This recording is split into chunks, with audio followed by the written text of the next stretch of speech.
What's going on, everybody? Starting to live. We're going to see, just check with the technical issues we've been having. So we're just going to go over it and verify. Just waiting for it to pop up on a computer screen here. We look good? Okay, perfect. So we're going to start off. Tulo's talking to a customer we just did an IGLA installation on, going over all the stuff on that. So we're going to head out in the shop. I'll do the updates, come in. As you saw mentioned, we're going to have a subject about why did my motor blow up. Go over the whys, the hows, and kind of the responsibilities of everybody involved when it comes to building and tuning a vehicle. So a lot of questions I know we've gotten over the years that we're going to kind of collaborate on. And then, of course, the could you, should you. We got a couple of those that are important that we have to answer. So all good? All right, beautiful. Let's head out to the shop. So... a little foggy. So as you see, we moving some stuff around. We sold our four-post lift. We're going to be expanding our office a little bit. Give Joe and me a little bit more room to have a sit down. We ran out of desks with all the people we're hiring, so I don't have a desk right now. So I'm a hybrid running around. So yeah, we're expanding that. Gonna hopefully our 3D printer is finally assembled. We're going to be printing on that. So we have some really cool stuff lined up for that. Got our beta testers, prototype testers all aligned, so they will be coming in soon. So right now we're going to head over and check out what we got going on. So I know you've been seeing the progress on this. Little turbos on a TRX. We are almost ready to start on this one. Coming over. Won't bother Eddie there, he's getting it wrapped up. Got a cam going in this one here. It's going to be a bolt-on cam car running pump gas, so should be a fun one. Everybody say hi to John. John, say hi. John's our latest addition. He's our fourth tech we just hired. Today's his first day, so he has a ton of experience. He's not new or green to the wrenching, so we have him installing an AWE cat back here on the shop car. So this is for sale. It will be going up officially next week. So I got brand new bumpers, as you can see. I got holes in the front and rear bumpers. So we got brand new bumpers. That's what those big boxes are over here. I'm going to get all the holes removed, get them painted to match OEM color, and then wrap it to match the color of the car. So whoever wants it, it's black underneath, and it will all be paint matched. Got John's Wrangler here. Got our 426 mounted. We got some custom setup we're doing here due to the location where the alternator is normally. So we think we have a fix for that without having to modify too much. So we'll have updates on that next week. Hopefully the parts should be showing up. Paul, if you haven't seen it, here you go. Paul is our, he's got had our baby Satan 170 package basically. And now he kind of bumped it up on steroids. So he had the ported 2.7 that originally was going 880s in the quarter. And he wanted to do it a little bit easier with a little bit more. So he landed this Gen 6 Whipple 3.8. Got that on.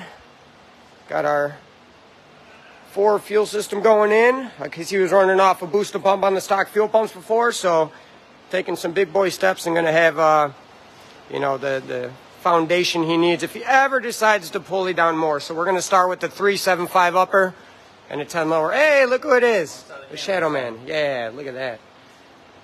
During a hubcap for our 1.5 package, we just got done doing the pump gas tuning, drain the fuel out of it. Going to put on E85 now. So come on over, we can see what she did. So pump gas, 789, 702. So we should see about 40 to 60 horse additional once we just pour the fuel in her there. So that's pretty much what got going on there. My brother here taking a break from detailing. He's powder coating our single size clutch pulleys. So I got our little setup here with our oven back over there. So just a more relaxed day. We're progressing along nicely on some of these projects. So, Julia, you almost ready? All right. Heading on in. We'll jump right into the why did my motor blow up section. Oh, thank you. The awkward door answer. All right, let's go. We made sure the the camera was set up right this time. So, all right, let's go here. Yeah, buddy. All right, so the subject for this one, we're a little taller today. Here we go.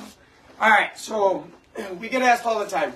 It's really weird seeing the YouTube up there. But why did my motor blow up? Who is to blame? What are the reasons? So the internet and everybody that lacks full understanding will jump right to the tuner. And us as tuners understand why. The portion of what we do is the most complicated process of building a vehicle, and it's the easiest to blame because people don't understand it. So what we're going to kind of cover is in regards to this processes and steps that are taken for a build, right? So right out of the gate, we're going to kind of categorize the vehicles and builds into 3 areas. There's the stock vehicles, there's the what we call the I want to go fast guys, the customers, and then we have the race cars, okay? So we use that when talking to customers to kind of figure out where they fall so we know exactly what to kind of help guide them on, right? So starting off stock vehicles, motors blow up. Transmissions blow up, parts fail. That's why when they're newer, they have a warranty on it, right? But even then, beyond that, we see that things blow up. What's so funny about that is people don't blame the tune on a stock vehicle, right? Yeah, no one, yeah. Nobody blames that, right? They don't blame the guys that put it together. It's just, oh, that's what, warranty's for, right? But in the end, as long as you have an adequate tuner, you have an adequate mechanic that's putting things together, a modified vehicle is no different than a stock vehicle. So we have to look into the whys. Would a stock vehicle blow up? If it's brand new, it's just assembly, right? You got to understand these things are mass produced. So mass produced vehicles, sometimes there's weaknesses, castings, things like that. We have seen tunes, even though they are mass produced and everything's supposed to be perfect, are very different. I have gained 60 horsepower on a 5.7 Durango we posted, for example, from a tune because it was so rich. Now, when you run something super rich, it can cause a lot of damage. It will wear down cylinder walls. It's called washing cylinder walls out. Destroy rings. It will dilute the oil and turn it more into fuel than it will oil, and that will, wear on bearings. So again, why doesn't anybody blame the tunes on those? Because it's just the unknown, right? So that's on a stock vehicle. Lack of maintenance. That's a big one. I went over 1,000 miles on my 1 oil change or 2 oil change here and there. It shouldn't be bad. Right. It adds up.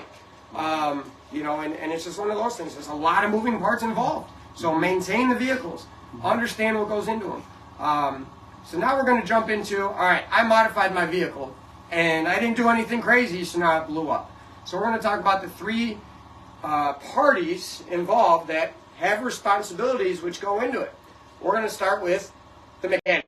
All right, so, sorry, phone call is coming in. We'll call you back and other guys can answer it. Mechanic, we'll start there. They have to do their job and make sure everything's installed correctly. That's an easy one to verify for the most part, especially on simple bolt-ons. You can make sure things are torqued, they proper torque spec, tolerances, and everything along those lines. That's pretty simple, right? So next you move on to the tuner. So it's our job to not only dial in a vehicle. So what we're doing is adjusting the settings for airflow, fueling, torque, all of those calculations for now the new introduction of air. At the end of the day, the way we make more horsepower is we're trying to figure out a way to get more air into the combustion chamber. So what our job is to calculate the fuel that is needed for that given modification. So we now have to go in and manipulate all of these settings. Sometimes more simple cars, it's a couple dozen. Sometimes it's hundreds, depending on the type of mods, right?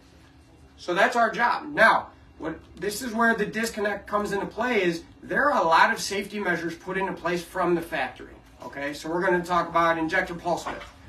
They have limitations for how far an injector can open before some sort of torque management kicks in to prevent failure. Okay, now when you're tuning it, there are tuners that will raise those or make them go away. Ask why. Okay. Next is most important is knock sensors. So what that is a sensor in place that is designed to try and detect detonation or knock, pinging. We also know if you can hear it audibly on older cars. You can't hear it on the new ones, but that's where the term comes from. Knock sensors are in place. Super sensitive from the factory. there is what we call tuning the knock sensor when modifications happen. If you make a vehicle louder by an exhaust, spinning a blower faster, changing the intake, all of these things can cause the knock sensor to react. Mounts, you know. Motor mounts, even suspension, yeah. right? Anything. Yep. Anything that, drive shafts even. A lot of people forget about that. There are a lot of things that can change how this knock sensor will react. They actually work off of a frequency, which is a vibration per se. So when you start modifying the car, a knock sensor OEM setting might need to be changed. So there are proper steps to take to tune the knock sensor, right? So based on experience, us tuners know on a given application a very, very super safe timing, right? So we cut timing out of this car so it won't make power and dial in the AFR. Then you read the knock sensor so you see what it's doing so you know where those thresholds are. Just for a vehicle that's not detonating, we know for a fact it's not, right? So then you slowly start adding into it. So there are moments where you do have to modify those knock sensor settings. They shouldn't be turned off, right? No. Now, we'll get to the racers later in regards to that. Remember, this is for the, I want to go fast, but I really don't want it to blow up, but it can still, but we don't really want it to. So you really dial those in. And the joke out there, I guess you can say, over the years is you keep adding timing, dialing in the AFR until you start to see those knock sensors go off, and then you pull 2 degrees out of it. Easy way to make sure you're not just pulling one out, you're going to pull 2 an extra step down, right? So that's kind of a way you do it, is you watch and listen to those knock sensors. I have a pair of knock ears here for loud cars where if I feel the knock sensors aren't accurate, I actually put it on and listen to the knock sensors through my headphones. So it's a way for us to pick up on what's going on inside the engine. They shouldn't, on vehicles like this, be turned off. And they shouldn't be raised to a threshold where they aren't utilized anymore, right? So that's where you got to dial in the knock sensors. And then, make sure the fueling is good. So first, always dial in the fueling, and then you adjust the knock sensors accordingly, right? But then, torque management. This is another one. Yeah. Why did my transmission blow up? I've seen it before. Tuners disable torque management. Why? Initially, the shifts are quicker, and they're more aggressive, and it's great. Well, that means that this trans is shifting with all the torque and nothing is being pulled out of it. Again, that's a way that a transmission could fail or you cause damage to it. We have seen also when other vehicles come in pre-tuned or pre-modified in which some of these settings are removed. Knock sensors are turned off. Torque management is disabled. All of these things and it's down on power, runs real bad, right? And we turn all these things back on, then shortly after, a motor could fail or a transmission could fail, and the reason is why. Right? It seemed fine before. Well, the reason why is that vehicle, engine, transmission, anything along those lines, when these nannies and safeties were disabled, was not running optimal. So it probably wasn't making as much power as what it could. We've seen that time and time again where I'll tune a vehicle and the tune was so far off that it was down on power, but torque management was just turned off, so everything was okay. All of a sudden you gain 100 horsepower and put torque management back on, but the trans was hurt already. Or misfires, right? Yeah. It's one of those things. This is an area where the mechanic and the tuner have no control over it. What about gas, right? Especially pump gas. There is no way for you to know when you fill up at that pump actually what is being pumped in. Big reason we're fans of ethanol here. You put an ethanol gauge in, you fill up, that ethanol gauge will tell you the quality of your fuel. Yeah.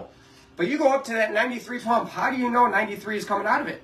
Just fingers crossed, hope. You're trusting that gas station. So you're going to put more trust in that gas station than the person that tuned your car if an engine blows up. You're going to, oh, no, it's fine. My gas, I go to there all the time. You never know.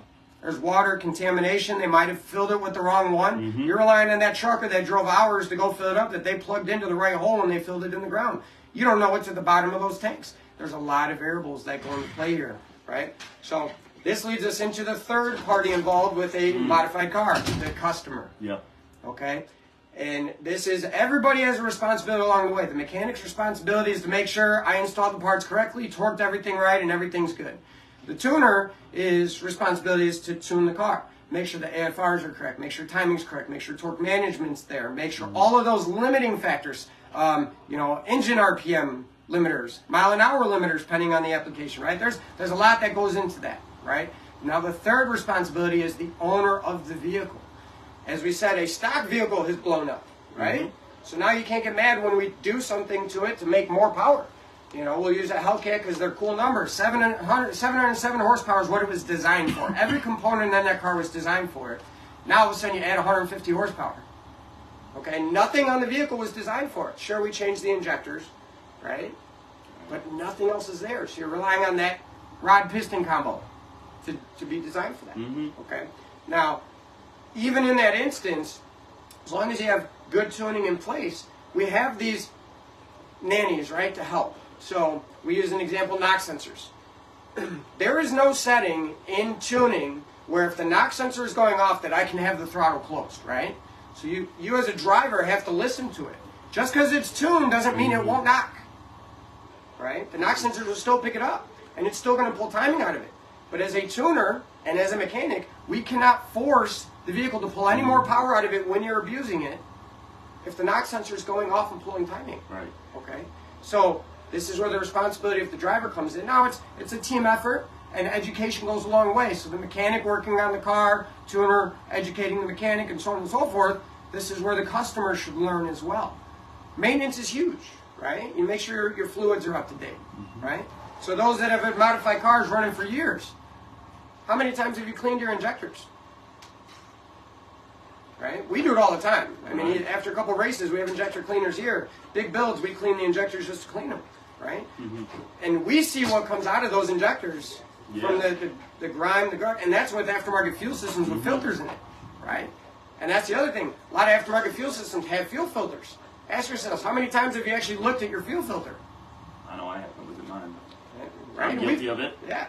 So these are things where the responsibility comes in. So injector pulse width limits, like we talked about. Knock. You will feel the car fall on its face or stutter or hiccup. A properly built and tuned car should not do that. They should be smooth. And if you feel those, sorry, another call. Stop. Contact who tuned your vehicle. Contact your mechanic. Don't do it again. Okay? The amount of times I've said, oh, it hiccuped when I was doing wide open throttle passing a semi, and I wanted to see it if it did it again. Why? And then I have 3 logs later where, they message me at 11, 12 o'clock at night when I'm sleeping, and they wanted to see if they could make it go away or duplicate it. Wait. Right. Talk to your mechanic, your tuner. It is not a stock vehicle anymore. The car's telling you something's wrong. Don't, keep beating on it hoping it will just magically go away. Right. It's telling you. Just listen to it. Yeah, and like I said, you're going to feel it. These vehicles should pull very smooth, okay? And that's where you got to make sure you listen to it. Listen to your vehicle. Stock vehicles, for example, with cat over temp will bleed boost. The amount of time I've seen people where they're accelerating and it bleeds off 10 pounds of boost and they're staying in it, right? You can feel that. You're going to feel that, absolutely. I will use an example. I won't use names. I won't use a vehicle. I will just tell you, I had a customer that did our pump gas package remotely, not in-house. And during the tuning process, we have the data logs where during that process, we were good. Timing was set. AFR was on the money, less than 2% correction at wide open throttle. It was on the money. Shortly after, several hundred miles were put on the vehicle, and all of a sudden, the same conditions we were tuning with, all of a sudden, it's detonating. Okay, knock sensors are going off. And again, I have data logs for this, right? Data logs before perfect. A couple hundred miles later, we have knock. This individual literally stayed in the gas for over 6 seconds while this car is pulling 14 degrees of timing out. So a little tidbit on, this is a Hellcat powered vehicle, I will say, but roughly 10 to 12 horsepower is had for every degree of timing. So when there's 14 degrees of timing being pulled out, that means this vehicle lost over 150 horsepower. It's noticeable. Oh, you're going to feel it. Yeah. You're going to feel it, right? So it's going to fall on his face. You're going to feel that. That's where you got to take the responsibility as the driver and let out, right? We have to assess the situation of what changed from then to now, right? So that's one of those where the responsibility of the owner, okay? So the other problem we have here is, the finger, oh, it's you, right? And it's not that. It's education, right? That's what it comes down to. So this individual admitted they went several hundred miles on and actually filled up at several gas stations in the process. So it's very likely, they said we have to look at all the variables. We have data logs, everything's okay. And then all of a sudden we have data logs where it's pulling timing out, but it's not like, oh, timing went out, I lost 150 horsepower and it fell in its face. Now, if we assess this, from a tuning standpoint, what else can I do, right? Timing's being pulled out, the car's trying to reduce power as much as possible, okay, but the customer is staying in the throttle while this thing is detonating. So this vehicle did melt the spark plugs and the piston. what else can a tuner do in that situation? Okay. Now, if we also assess, it was our pump gas package, which adds 4 or 5 pounds of boost to an otherwise stock Hellcat powered vehicle. So it's roughly 120, 160 horsepower gains pending other mods, right? So we'll say this car added 150 horsepower on. We never saw a data log in this vehicle prior being, unmodified. It is possible that this vehicle was pulling timing out in bone stock form, but we don't know, right? Now, in stock form, if this vehicle made 600 wheel horsepower stock before and it was pulling 14 degrees of timing, that'd be an extra 150 out, right? 450 horsepower to the wheels. It's going to feel very slow. Now, on this car that we added 150 horsepower and it's losing 150 horsepower, it's going to feel like a stock vehicle. And that's the problem, is even pulling out 14 degrees timing and the knock sensors doing their job, trying at least, this car is still making probably above what stock power was. It's going to melt itself down, and there's nothing that can be done in that. There's no tuner in the world that can correct that. And that's just what it comes down to. So when it comes to the tuning side, we can put in those safeties as much as possible, but there is a responsibility for you as the owner as well, right? And understand what to feel. And it's a team effort across the board. Education is huge, and we love to educate our customers. That's why we're doing this. Whether you're our customer or not, understand you still have a responsibility when you get in this vehicle. Stock vehicles blow up. Modified vehicles can blow up. The risk is always there. Okay, now we're going to jump into the race car guys. Okay, a true race car that understands racing. These guys push the limit. These guys know that it's going to fail at some point, but they want to make it as fast as possible in the meantime, right? Same thing, we still have a responsibility. Mechanic still needs to make sure more than ever that it's installed correctly. The tuner has to make sure and take the time because we are pushing the limits. We're pushing that envelope to try and get every 10th out of it. So we're leaning on it. So we got to make sure the quality of everything is there. Fluids, gas, right? Out front race fuel supplies us with everything. So when we're racing, shop car, that's what's in it. TRX, that's what's in it. It's controlling the variables that we can control. And we're ready for it when it happens. I blew the motor up on my red eye. I have no problem saying that. The thing was making 1,200 plus to the wheels, and I was on a mission, right? I didn't get out of the car mad at anybody. I was upset I oiled down the track. It happens. You just go on to the next. And that's what racers do. That's what a true racer understands. They understand what they're doing. They also know the importance of the maintenance to it. Okay? So this is everybody taking responsibility. And if you're a racer, you can't blame anybody because you're asking these guys to make you go fast. Now, bracket racers where you're telling them to slow down and everything, still you're at risk. You're racing a vehicle that truly, they advertise it, but these weren't designed as race cars. But guess what? $300,000 motor race cars blow up. Yeah. It doesn't matter how much money you spend. It doesn't matter how much time you put in it. The risk and the gamble is there. We're relying on mass-produced parts to hold what we're trying to throw at it, and we're always trying to push for more. So you have to understand the risk. I tell everybody that a vehicle is like a candle, and it comes with one wick when you buy it from the factory. Okay? Eventually, that candle will burn out. Stock. When you start modifying, you're adding wicks to it, and it's going to burn faster. You could have 100 with the same amount of wicks. They're going to burn at a different rate. The more we add, the higher the risk. The quicker you're going to get to that failure point. Some people might get lucky and get tens of thousands of miles. Others might not. It is the gamble. But as long as everybody does their part with the responsibility and putting into it and working together for it, you can prolong the life of everything. But it's the risk we take. It's a horrible hobby. It's expensive. It's a waste of money. And it just keeps going. And the addiction is real. Wife's looking at me like, yeah. It's just honest, right? You can't get away from it. You can't, but it's one of the best ones out there. I mean, there's nothing more fulfilling than building up a machine and being able to enjoy it. You know what I mean? So absolutely. That's why we like street cars, and you know, we do assist people with their race cars and everything, but we're not a race shop, right? But we understand it. We all go to track racing. We understand the risk. I guarantee you, any one of my employees here, if they break at the track, we're not going to blame anybody, but figure out what the next plan is to go faster and make it better. So, but it doesn't matter how much you spend. It doesn't matter what you put into it. There's the potential that it will fail. That's the truth. And any shop or tuner that tells you otherwise, it's just one of those, man. I'll be honest with you, they're just BSing you. Stuff will fail, and you just got to be ready for it. So that's pretty much it. You know, in regards to it's the responsibility piece of everybody and understanding what goes into it. Okay, so why did it fail? Understand that the risk is there. There is no guarantee across the board. It's nice that engine builders provide certain warranties and items like that, but even when you break that down, they don't make the parts they put in it. They're just assembling it. So they're standing behind somebody else making it. We're relying on that CNC machine and the metal that was used to be perfect. There's a lot of risk that goes into all of it. A lot of trust that we have to all work together on. You gotta be. Just to understand what the hobby can do. It can be very fun, very exciting, but it can be heartbreaking at the same time. But don't give up either. It always will get better. All right? Just keep pushing forward. It always will improve. There's always ways. It's still fun at the end of the day. So You just, be realistic with expectations and whatnot. I make, mid 400s on a stock 150,000 mile 5.7. It'll blow up at some point, and I'm ready for it. But I understand the risk that I'm taking with what I'm doing. So it's it. Understanding, setting expectation, and just being responsible across the board for all parties. So find a good team to work with, and then you'll be fine. All right. So I guess speaking on that engine failure point, I guess it's kind of a loaded question, maybe a hard question. What may you see as the most common failure point? And why internally? Internally, in regard, there's so many variables Right. there. There really is. You know what I mean? The one we talked about, it melted the spark plugs in the pistons, and I guarantee what happened is the thing just got hot. Detonation creates a lot of heat, and it just melted everything around it. The AFR was perfect. I have the data logs from when it failed. Everything was perfect. So it's really hard to say on the internal components.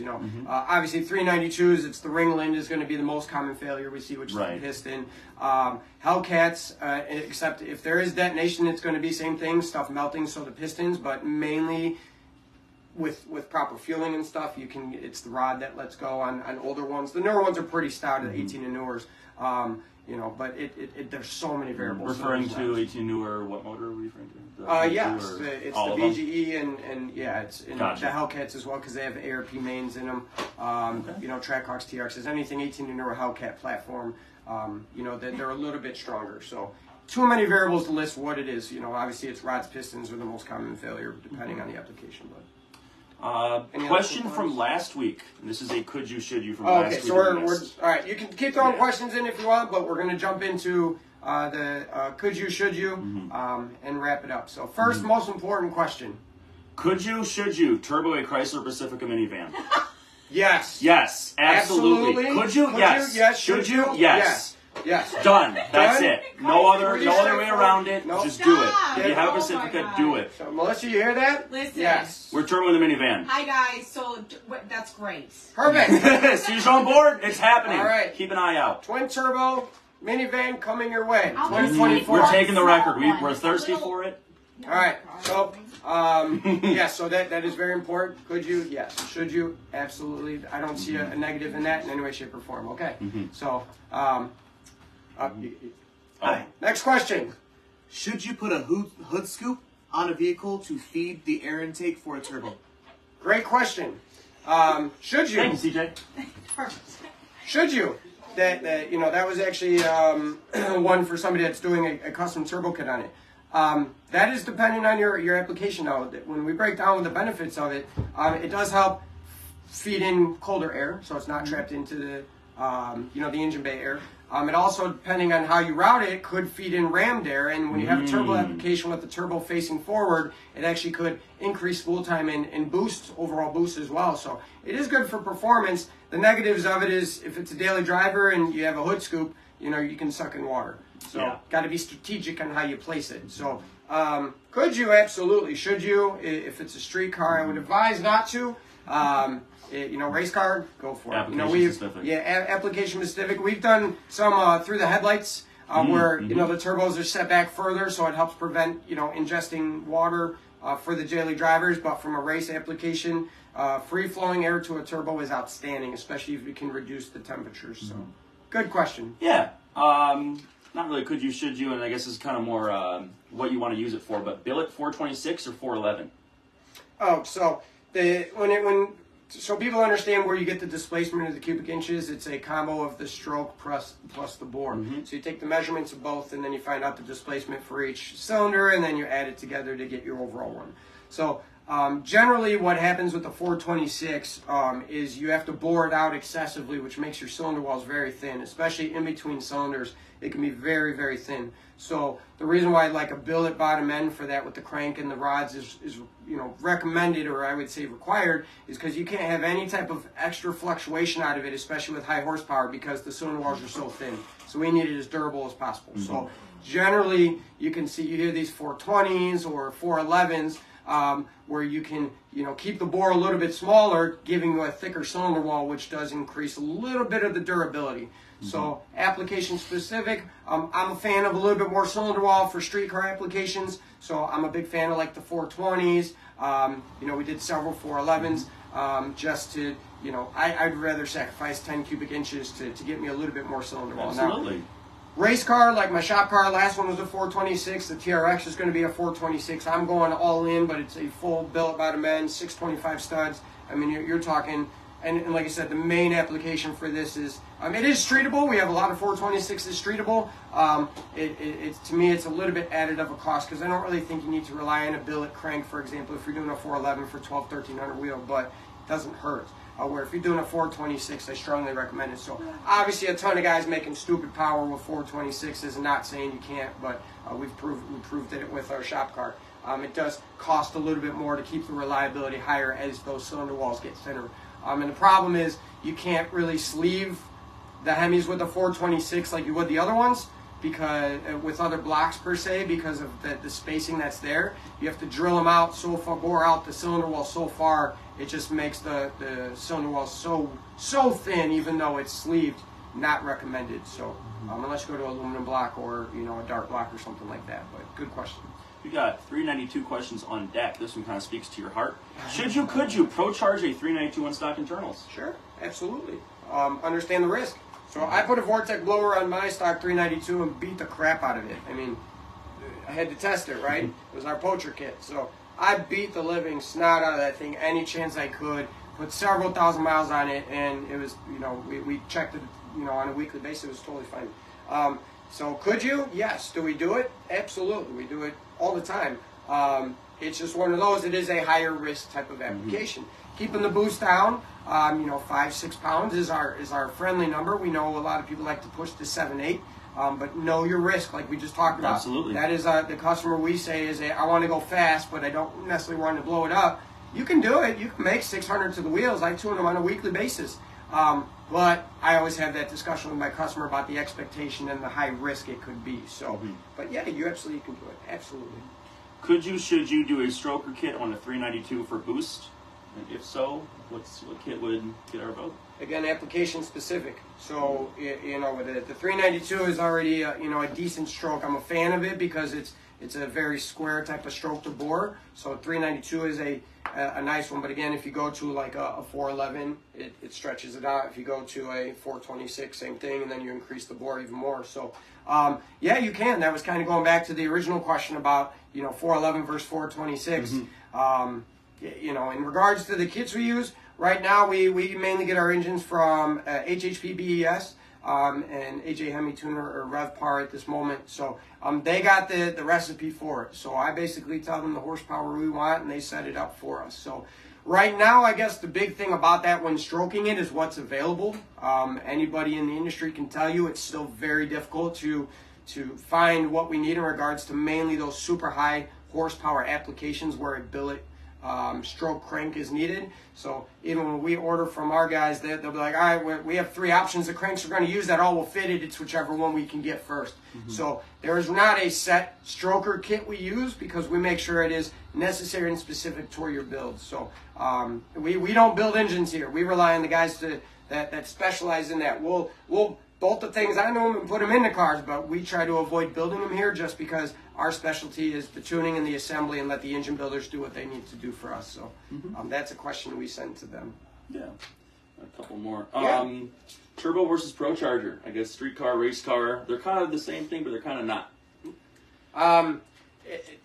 We're pro turbo, and naturally, as you see, if you followed us for any time, we throw turbos on everything.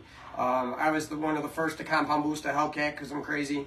Thank you, Eric, for letting us do that to yours. And my Red Eye was compound boosted. My first TRX was compound boosted. This TRX and my last shop car, we are doing straight turbos. We love turbos and everything, but this does come down to your wants and needs. You know, there's a little bit of difference. Obviously, we'll go to the pros and cons real quick. Turbos, super efficient. They make more horsepower per pound of boost than any blower that's out there. I don't care what anybody says, no blower will ever match because they rely on the crank to spin the blower. There's going to be parasitic drain.